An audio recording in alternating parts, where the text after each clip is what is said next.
好啦，嚟到講到 intensive 嘅青玉案 Volume 2，今次咧會 recap 翻個課文，我哋講咗啲乜嘢啦，同埋我哋要注意課文咩內容嘅。呢一課話晒都係大熱嚟嘅，因為你要知道咧，考評局喺上年或者之前已經考過上面㗎啦。咁而家咧，我哋只要 focus 下面，同埋我哋主要講成篇文章係主要想講咩嘅啫。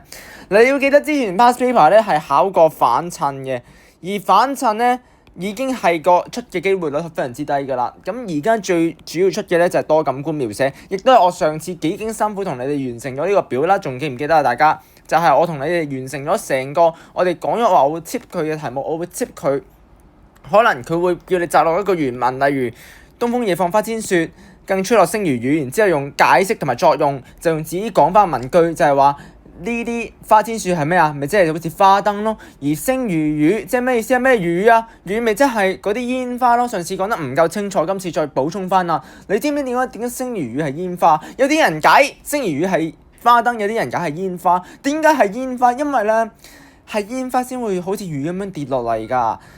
花燈唔會跌落嚟㗎，花燈咁大嚿，煙花係即係。燒煙花嘅時候會跌落嚟㗎嘛啲煙花，所以咧我哋應該要咁講嗱。所以啦，我哋去翻文章嗰度嗱，咁所以你要記得咧，我哋上次已經講咗一啲好多關於呢個多感官描寫，而且我覺得呢啲係大熱，所以我先講嘅啫。如果唔係咧，我唔會花咁多時間講嘅。唔通我講反襯咩都考過咯？唔係話嘥氣啦，係咪啊各位？咁所以咧要知道咧，下面係未考過嘅，而且我哋要好 focus 去講啦。嗱，咁譬如睇啦，愛意雪啦，黃金柳。笑語盈盈暗香去，眾裏尋他千百度。驀然回首，那人卻在燈火闌珊處。我想講咧，咩叫鵝兒雪柳黃金柳啊？我想講咧，個鵝兒同埋雪柳同埋黃金柳咧，都係借代緊女色嗰啲嘅頭飾嚟嘅，而嗰啲頭飾咧就係借代翻嗰個女子啦。正如果你有上次做過咧，你應該都要知道我想講咩㗎啦。咁笑語盈盈暗香去啦，呢度就係講啲笑聲啊，即係你知唔知道啊？呢個係講用稱角描寫啦，各位同學。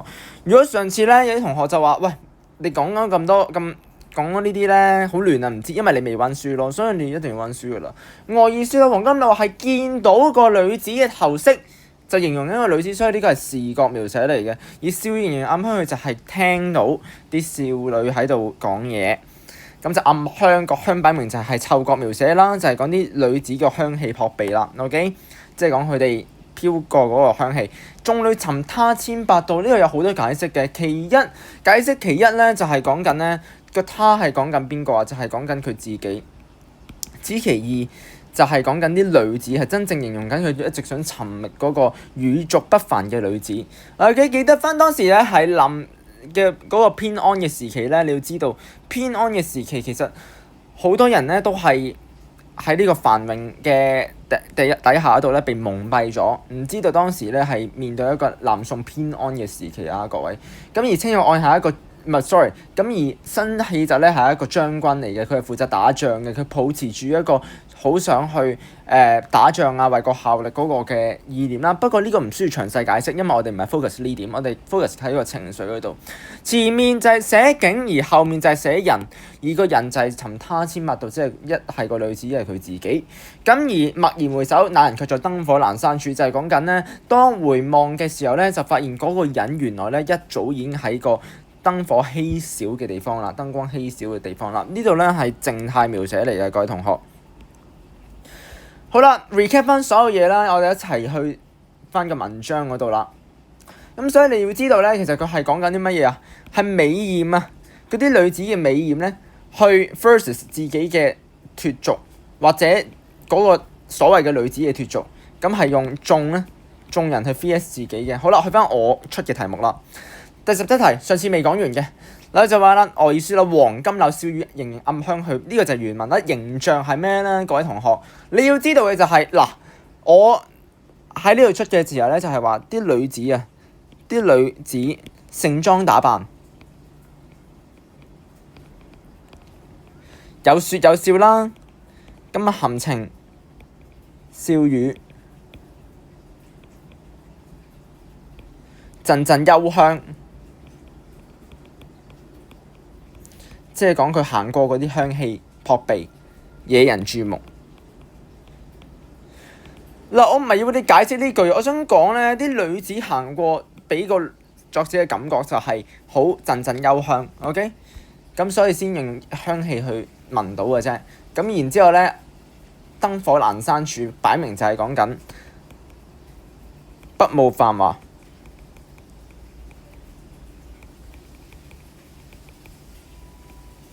身處係乜嘢啊？燈火稀少嘅地方啊，稀疏嘅地方，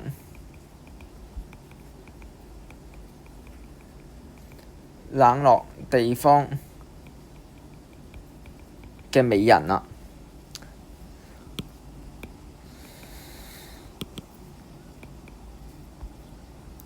承上題運用啲咩修辭手法咧？各位同學擺明就係反襯㗎啦。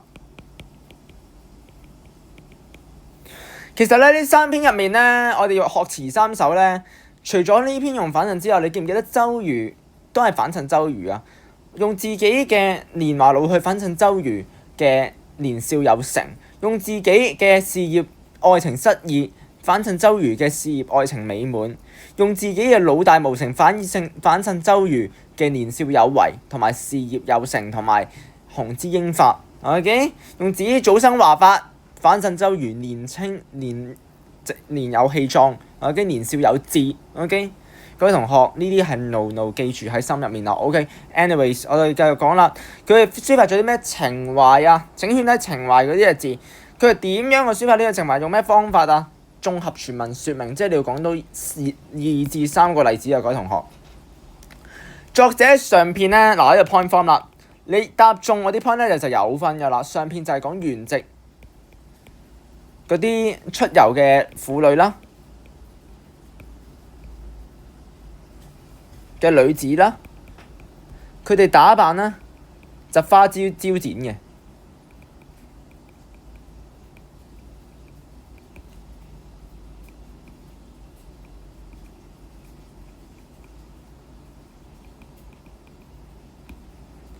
儀態優美，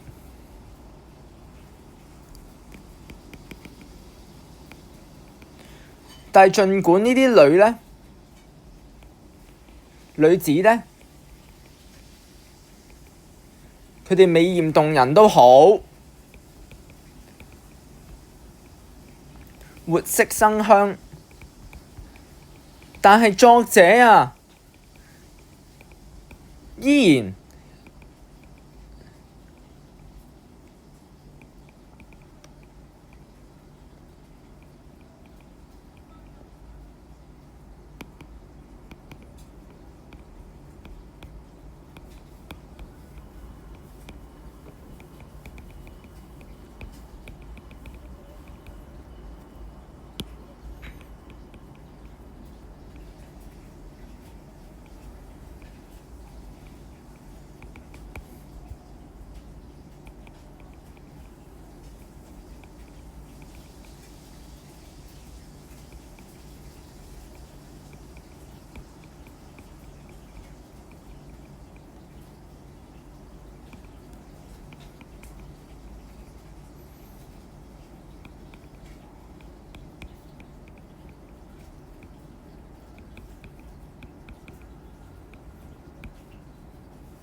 嗱，各位同學，作者抒發咗嘅情懷就係佢抒發咗對於上片原籍遊魂嘅女子咧，佢哋儀態優美，即使儘管呢啲女子美麗動人同埋活色生香，但係作者只係對身邊燈火闌珊處嘅那人情有獨鍾。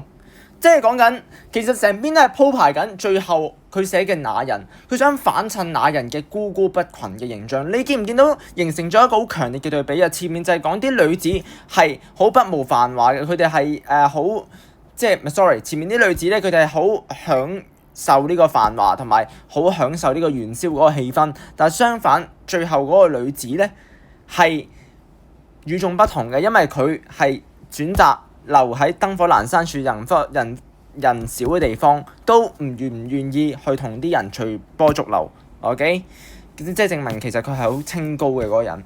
咁所以你以嗰個女子嘅清高咧，其實係去反襯翻，其實嗰女子係非常之有嗰個獨特嘅特徵嘅。你要知唔知道咧？喺元宵嘅繁榮當中，沒有一個人好似呢個女子咁可以脫俗。OK， 咁所以就反襯以乜嘢啊？你要講到喎，以乜嘢啊？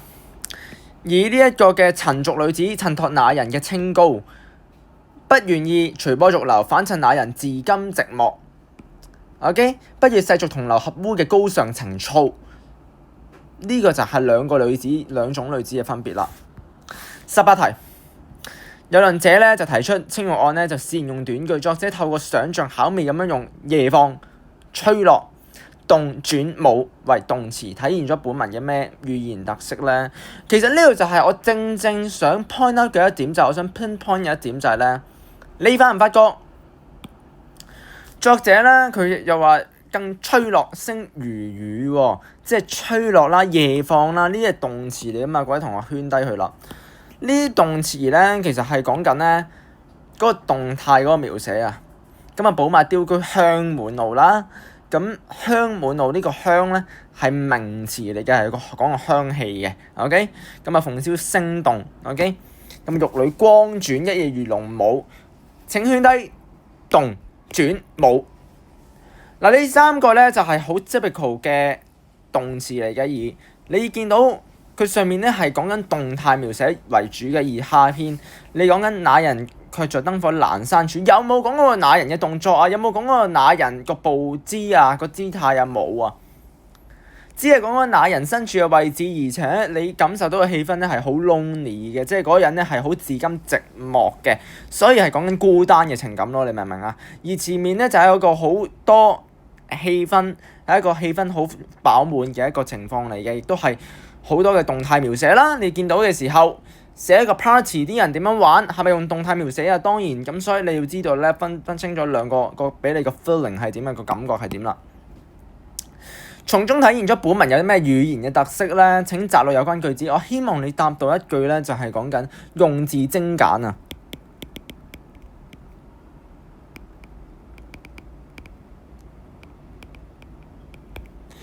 因為作者寫東風夜放花千雪更吹落星如雨呢兩句係作者嘅想像嚟嘅，將我講嘅嘢抄翻低啦，我唔同你寫啦，巧妙咁樣運用咗啦，夜放同埋吹落呢兩個動詞，同埋東風花千雪同埋星如雨呢三者咧完美去扣連。OK， 嗱，夜放就係夜放花千樹啦，即係啲花燈啦，千個喎，係咪啊？係咪誇張啊？呢個咁啊，更吹落星如雨啦。嗱，嗰啲嘅煙花咧就好似啲星星咁樣，好似雨咁樣打落嚟，咁啊完美扣連咗啦，亦都運用咗咧。背翻嗰句啦，就係鳳簫聲動嗱，你要寫噶啦。鳳簫聲動，玉女光轉，一夜魚龍舞，三句入面嘅動啦、轉啦，同埋舞呢三個動詞係同乜嘢扣連啊？就係同啲簫聲啊、月光啊呢啲沒有形象嘅意象咧更加生動。你知道嘅就係鳳簫聲動。一夜魚龍舞，玉女光轉 ，OK，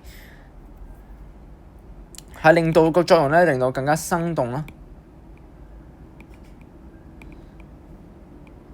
具體形象化嘅，喂，呢啲咧係黃金句子一定要背㗎啦，令到咧嗱再 specific 啲喎，喂，個個都可以運用呢啲㗎啦，個個都係生動具體形象化㗎啦，係講緊乜嘢生動啊？係講緊嗰啲當時嗰啲隨波逐流嘅女子，即係嗰啲嘅婦女咧，喺元宵大間嗰啲婦女繁華嗰啲形象，就係更加生動具體，形容嗰啲喺鬧市嘅女子更加生動具體，咁樣描寫嗰啲女子喺當時享樂嗰個情形啊，你要好 specific 咁講啊，如果唔係咧係唔會有分嘅 ，OK？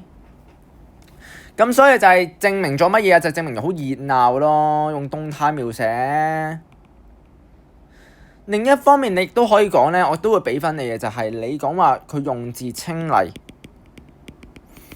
佢用呢啲短句咧，嗰個善用即係唔係短句，即係用呢啲短詞咧去做收尾咧，其實係講緊唔好咁累贅啊！一句到尾，一句即止。相比起喺星星漫，你記唔記得啊？尋尋覓覓，冷冷清清，凄凄慘慘戚戚。喂，講嚟都氹氣啦，係嘛？但係呢度唔會係咯，呢度唔係氹氣咯。呢啲係一啲好簡單嘅短句，可以證明到啲女子嗰個動作咧，佢哋係好清澈嘅，係好簡單咁樣去描述嗰啲女子，所以就係好清脆利落嘅4隻字嘅形容，係沒有一啲艱辛嘅字詞啦。OK？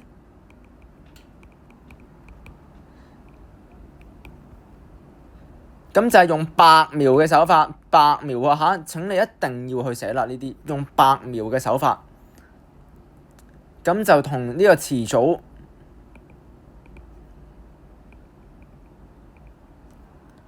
同埋詞意去做一個配合。白描即係簡單咁樣去好直白嗱，我一陣間咧，我都會有一題咧去考白描係咩嘅。如果冇你唔知嘅話，就瀨嘢㗎啦，就冇分㗎啦。所以一陣間我再詳細講，我呢度唔嘥口水講啦。所以可以表達咧，作者咧用字咧係點啊？好精簡嘅，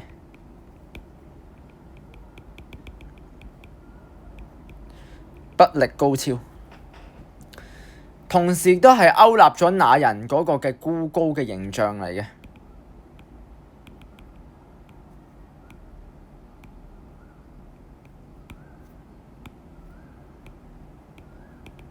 OK， 好啦。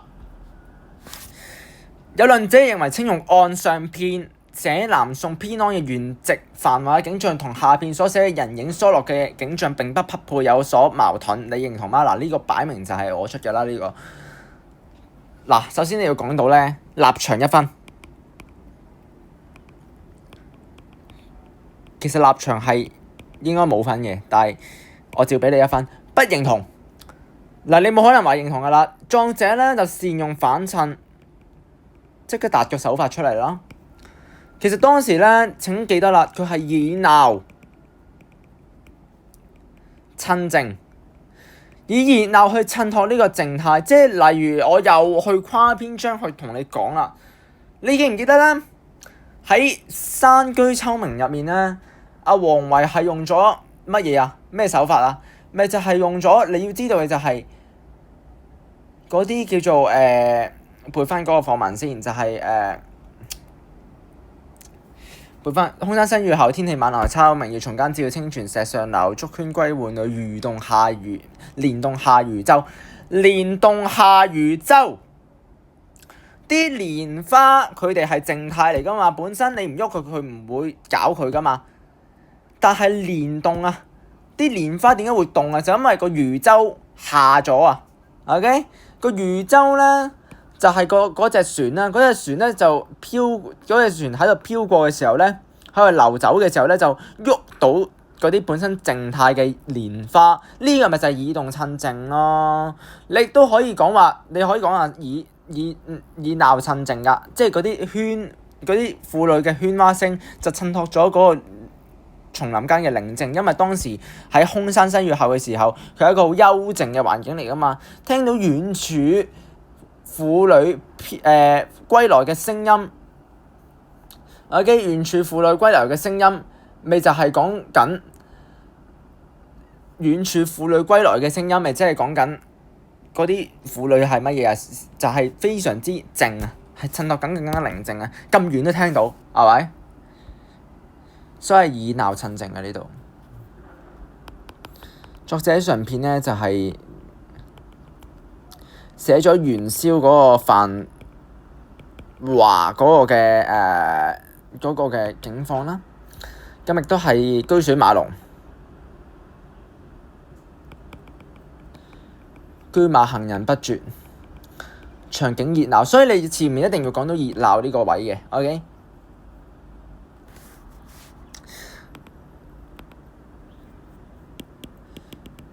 目的咧就係諷刺同埋抒發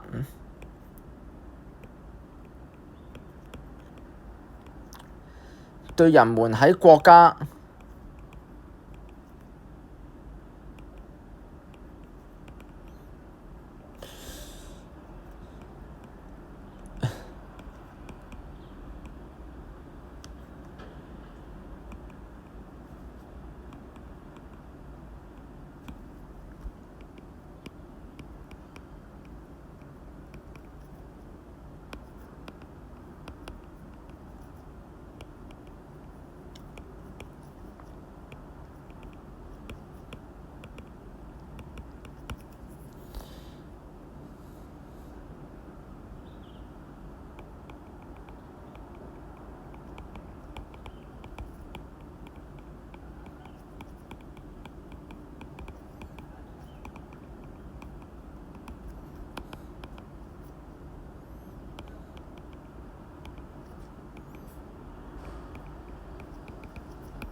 你要知道嘅就係咧，其實佢嘅目的係點解説寫上片咁熱鬧嘅情況咧？主要嘅目的就係想以上片去引出下文，引出下片佢寫呢個那人嗰個嘅靜態描寫。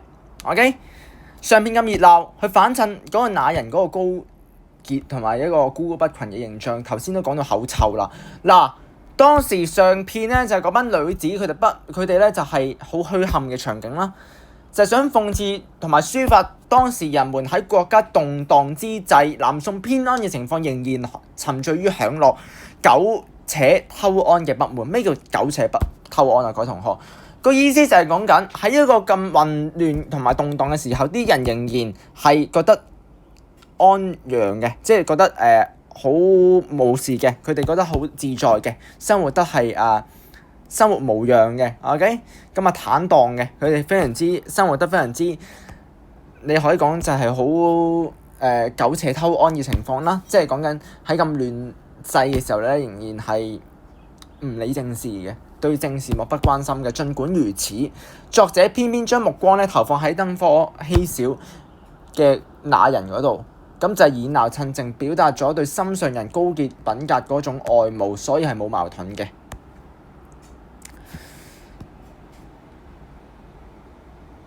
作者咧喺上片主要描寫咗南宋都督嗰個繁華嘅夜市，下片先驚見佢已經脫離咗世俗燈火嘅遠處，表達咗對主流社會咩態度咧？你要知道嘅就係咧，表達咗對主流社會既疏離又矛盾嘅態度。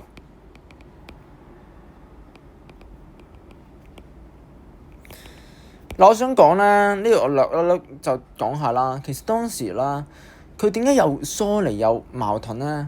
就係因為佢壯志未酬啊！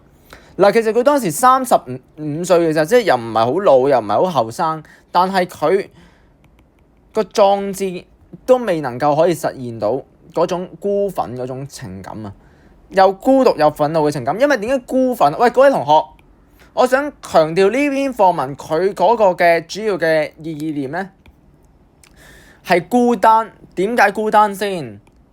此其一就係啦，冇乜人同佢可以有同樣嘅心境，就係咁關顧當時嗰個嘅政事同埋朝廷啊。冇乜人可以咁關顧當時咧南宋統治者嗰個嘅問題啊，就係南宋統治者咧，佢仲沉迷於享樂喎，苟且偷安嘅政治政策就令到佢憤怒。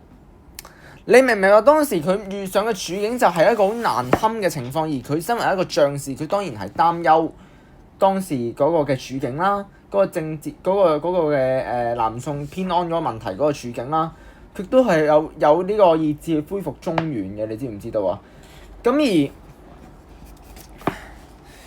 呢個就係解釋到點解佢孤獨，就係因為冇乜人有同佢同樣嘅心志，大家都係享受喺呢一個繁華同埋享樂之中，係唔理周邊發生咩事嘅，得佢先至咁關顧周邊發生咩事嘅啫，即係表達佢與眾不同嘅意思，亦都係有啲自嘲嘅意思嚟嘅。而憤怒嗰位就係在於咧，點解佢咁憤怒咧？就因為佢唔覺得唔合理啊，唔覺得唔合理嗰位就係覺得啲人點解喺一個咁亂世情況仍然喺度咁享樂咧？呢個就係佢憤怒嗰位啦。好啦，同我核答呢題咧，我俾個方向你啦，我唔俾咁多 answer 你啦。呢題嘅時候咧，你一定要講到嘅就係轉達壯志難酬嗰種孤憤同埋自憐寂寞嗰種複雜情緒，所以佢除咗係疏離之外咧，亦都係感到矛盾嘅。OK， 咁而表達咗佢嗰種凄涼嘅孤獨情緒，就係解釋翻點解孤獨，就係頭先我咁講啦。喺呢個亂世仍然啲人亦都係沉迷喺享樂嗰度。OK， 表達咗作者喺政治失意後不與世俗同流合污嗰個孤高品格。OK， 即係咧佢政治咧就失意。OK， 咁但係都唔想同流合污，就表達咗佢嗰個孤高啦。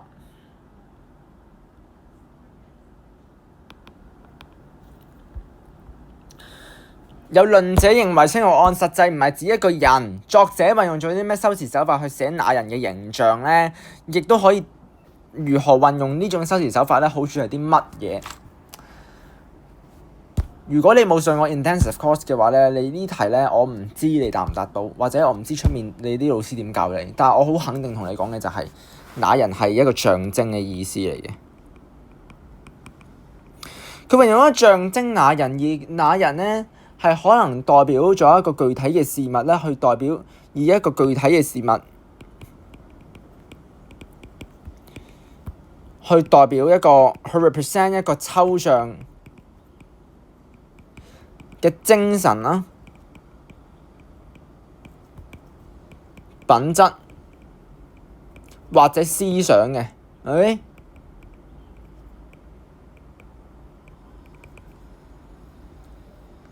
那人咧係作者嘅理想對象嚟嘅，你要噏到呢個。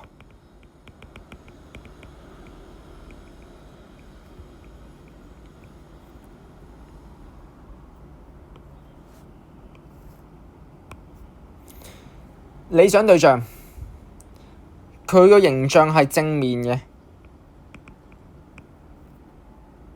佢係至今寂寞嘅。嗱，我唔寫啦，呢啲你自己寫啦。至今寂寞嘅，佢選擇站喺一個人，點解見到佢至今寂寞？因為佢選擇站喺一個燈火稀少嘅地方，表現佢不慕繁華，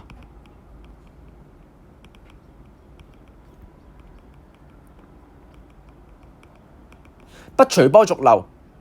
無論係無論係一啲賢者啦，或者係自己啦，都係具備那人嘅美好品格嘅。咁就係表現咗佢能夠可以喺呢個亂世苟且偷安嘅情況咧，亦都可以保持自己嘅態度。OK， 保持自己清高嗰個態度啊，各位同學。嗱，咁用呢個象徵嗰個嘅目的係咩咧？一定要寫到啦，令到咧所寫嘅事物更加具體啦，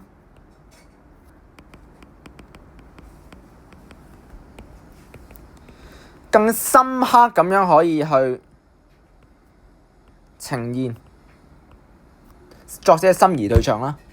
同時亦都係象徵咧一啲借物寄意嘅，借物去寫意嘅，即係直接我同你，如果一篇文章，如果我換轉，我可能下一題又出咩咧？可能下一題又出話，如果青玉案咧，作者主要係直接係抒情，就直接對那人嗰個喜愛而抒情嘅話咧，成篇文章咧就係對佢表述嗰個情感，會唔會有咩唔好咧？就係佢唔能夠借物去託字啊！我哋成日要強調，作者點解要寫到咁唔直接去表達個情感？因為佢想借那人，而你可以聯想到那人係乜嘢嚟嘅，係俾一啲聯想空間俾讀者嘅，所以意味係含蓄。點解唔直接講話我很關心國家，我會為國家付上一切嘅代價，我咧係不顧繁華嘅，我係唔會同呢班人玩嘢。點解唔敢寫咧？因為佢想借那人去用一個含蓄嘅方式去表達咯，就更加有感染力啦，同埋有更加文學嘅氣質啦，為讀者留下更加多想像空間啊！各位同學，呢啲點咧係一定要去寫嘅。如果佢咁問你嘅話，我想講一樣嘢就係咧，你要知道成件事就係那人呢個人咧。我呢度只係俾個 reference 你，我唔係要你一定要咁答，但係你一定要噏到一啲特別嘅位，就係話佢噏到象徵啦，呢個一定要噏㗎啦，唔噏唔俾返你。你可以講象徵真係一個女仔，真係佢嘅心儀對象，知其一。第二就係一個思想、一個品格、一樣抽象嘅嘢嚟嘅，你可以咁講。因為你唔知佢係咩，佢可以象徵一樣具體嘅嘢，即係一個真正佢想揾一個孤高不群嘅女仔，一個不隨波逐流嘅女子。OK， 你要講到呢啲點先得喎。知其二就係佢真係去，唔係即係佢咁，佢就係用一個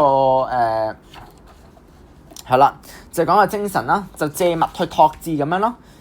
你要知道嘅就係，如果係心儀對象咁寫嘅話咧，你要寫到幾點就係，如果那人係心儀對象嘅話咧，點樣先見到佢對那人嘅喜愛啊？就因為從馬車嘅時候，佢已經係散發咗一啲誘人嘅色香啦。你見唔見到前面嗰句？你記唔記得啊？佢講乜嘢啊？寶馬雕車香滿路啊嘛，即係嗰啲寶馬咧就載住啲女子嘅，而嗰啲女子就散發着陣陣嘅芳香。你要講得出嗰啲女子嗰個嘅香氣。OK， 就令到作者咧係對佢有興趣嘅。此其二就係嗰啲姑娘咧係即係嗰啲女子咧係非常之靚啦。點樣見到佢靚啊？就係因為外兒説黃金柳係盛裝打扮嘅，OK 係盛裝打扮嘅，咁所以見到佢係姿態優美之餘咧，亦都係芳香撲鼻，就見到佢對嗰個心儀對象嗰個嘅喜愛同埋仰慕啦，因為佢覺得係一個不同凡俗、一個非凡嘅女子嚟嘅。請噏到，你一定要噏到呢個女子嘅特質係非凡嘅。OK， 好啦，有啲同學咧，所以呢個就係我 alternative 嘅一個嘅講法。如果你噏到嘅話咧，我都會照俾分你。但係你一定要講到呢個事物係具體、具深刻呈現。作者咧就借物託字，表達含蓄感染力，為讀者留下深刻嘅印象，同埋留下一個想像嘅空間。OK。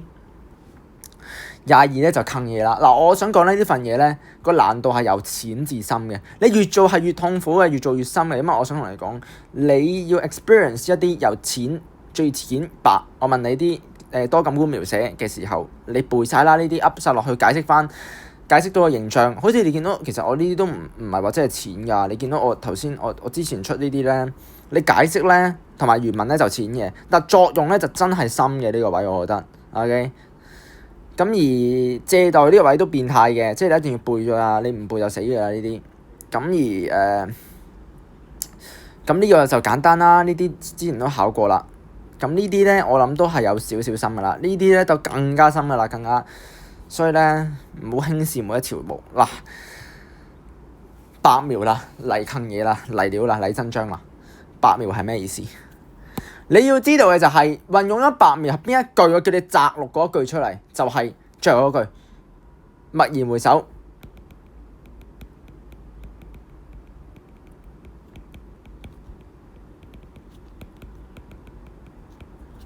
那人卻在燈火闌珊處。嗱，我唔同你抄啦呢啲。咁咧，你要知道詞藻華麗係講咩咧？就係講緊佢哋詞藻，即係講緊呢啲寶馬啊、鳳簫啊、玉女啊、蛾兒呢啲咪物件嚟嘅。而嗰啲物件，佢哋要營造到個物件個特徵咧，就好明顯就係用一啲佢獨有嘅一啲嘅特徵。就例如蛾兒、雪柳、黃金柳係女子頭上嘅服飾嚟㗎嘛，而戴呢啲服飾嘅時候，呢啲服飾係非常之咁係靚㗎嘛，係佢哋嘅打扮嚟㗎嘛，即係證明佢哋係好盛裝打扮嘅，所以你要一定噏到咧，就係去營造一個繁華嘅氣氛。我成日話呢篇文章咧係講 feel 嘅，個 feel 就係好繁華。OK， 上片就好繁華，而下片咧就係 exactly 相反。你可以對照咁樣背就得㗎啦，對照咁樣默。咁而白描咧就係驀然回首，那人卻在燈火闌珊處，擺明就係講緊一個朦朧嘅景象啦。你都猜係深不可測嘅，你要知道。喂，大佬啊，那人係邊個先？驀然回首，突然間去回望嘅時候，就見到那人嗰個嘅景象，你會唔會覺得有啲深不可測嘅形象先？呢度，所以係一個朦朧嘅意象嚟嘅。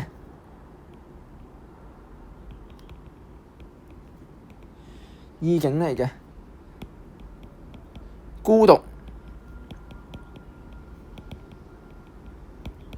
幽靜嘅氣氛。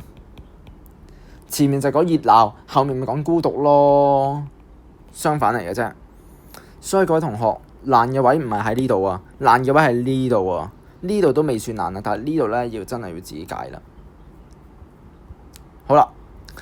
承上題同時運用咗兩種嘅修辭手法對表達主旨有咩作用同埋好處咧？呢兩種咧，詞華麗咧，同埋詞藻華麗同埋白描咧，佢哋呢兩種手法咧，對於表達文章主旨有咩作用咧？你要知道。好啦，你會噏到呢兩點，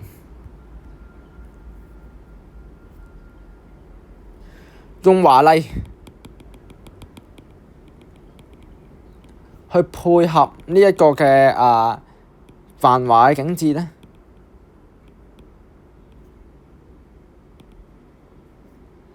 用白描就係去寫嗰個嘅孤高嘅形象，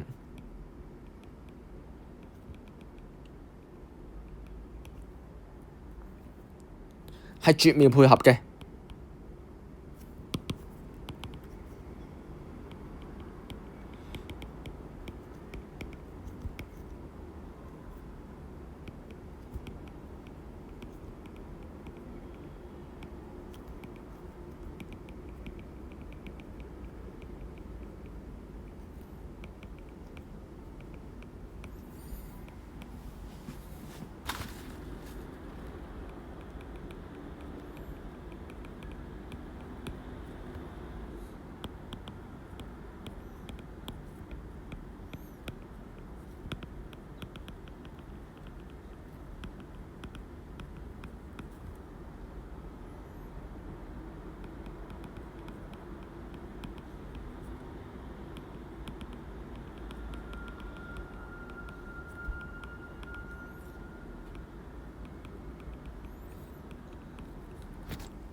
華麗就係襯住繁華嘅景緻，而白描就係襯住孤高嘅形象，令到文章絕妙配合，亦都能夠讓華麗同埋孤寂並存，令到作品更加有感染力，係詞人用筆嘅巧妙嘅特色。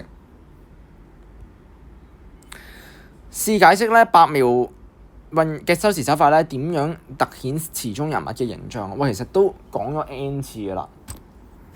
你要首先解釋白描係咩？嗱，我唔 suppose 佢問到咁深，但係我俾個 suggestions 你就係，如果佢真係問到咁嘅時候咧，你會點答？白描咧本身係一個中國嘅繪畫特色嚟嘅。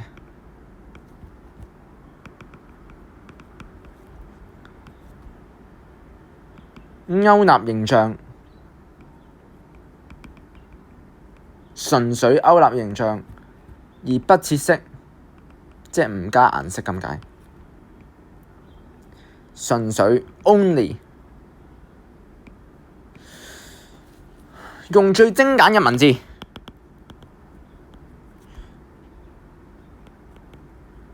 用最簡練嘅文字嘅畫筆咧，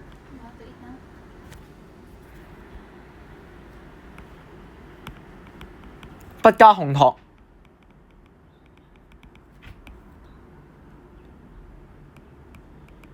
去畫出鮮明嘅形象。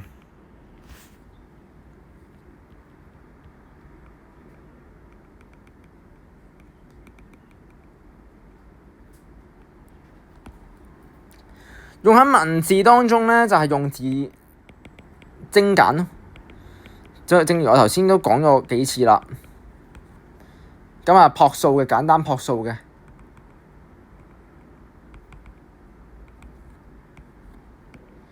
不加渲染，咁就令到讀者咧更加有想像力，就可以更加勾勒出那人嗰個孤高形象啦。冇加任何情感嘅，你見唔見到啊？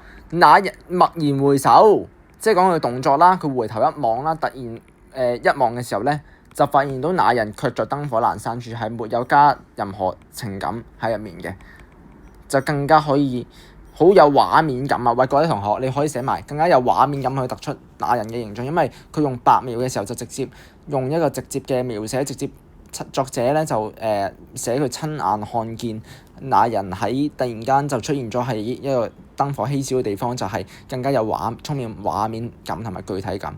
OK，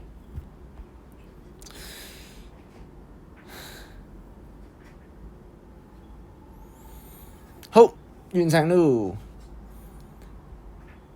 好啦，完成啦呢度。